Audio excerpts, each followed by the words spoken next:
দিতে চাই যে এই বিষয়গুলো আগে জেনে নাও, কতগুলো শীট রয়েছে সেটা দেখে নাও, সিলেবাস কি রয়েছে, কোনটা কম বেশি রয়েছে, এগুলো জেনে কিন্তু তোমাদের প্রিপারেশন নিতে হবে, কারণ সময় খুবই কম।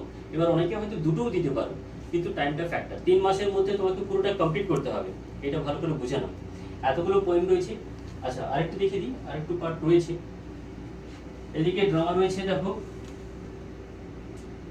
এসে রয়েছে চার্লস ল্যামের ড্রিম চিলড্রেন আর রেভারি, H.L.A. হিলের রয়েছে প্রিন্সিপালস অফ গুড রাইটিং। আর এদিকে অনার্সের ক্ষেত্রে ড্রামা রয়েছে 4টি, ম্যাকবেথ রয়েছে, sisters to conquer, arms and the man, riders to the sea, 4টে রয়েছে।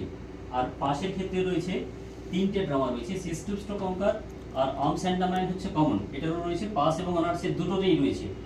তফাৎ হচ্ছে জাস্টিস রয়েছে পাশে, আর অনার্সে রয়েছে ম্যাকবেথ আর রাইডার্স টু দ্য সি। বুঝতেই পারছো যে পাস আর অনার্সে দেবে তাকে কিন্তু এই 4টে, তার সঙ্গে আরো একটা 5টা, এই 5টা তার পয়েন্ট করতে হবে। বুঝতেই পারছো? সুতরাং এইগুলো তোমাদের আগে বুঝে করতে হবে। অনেকে আমাকে জিজ্ঞাসা করছে, স্যার আমি তো অনার্সে মাস্টার ডিগ্রি করেছি, আমি কি দুটো এক্সাম দিতে পারি? অবশ্যই দিতে পারো, কিন্তু সময়টা, এই বিষয়টাকে বুঝে নিতে হবে যে এই চ্যাপ্টারগুলো তুমি কমপ্লিট করতে পারছো।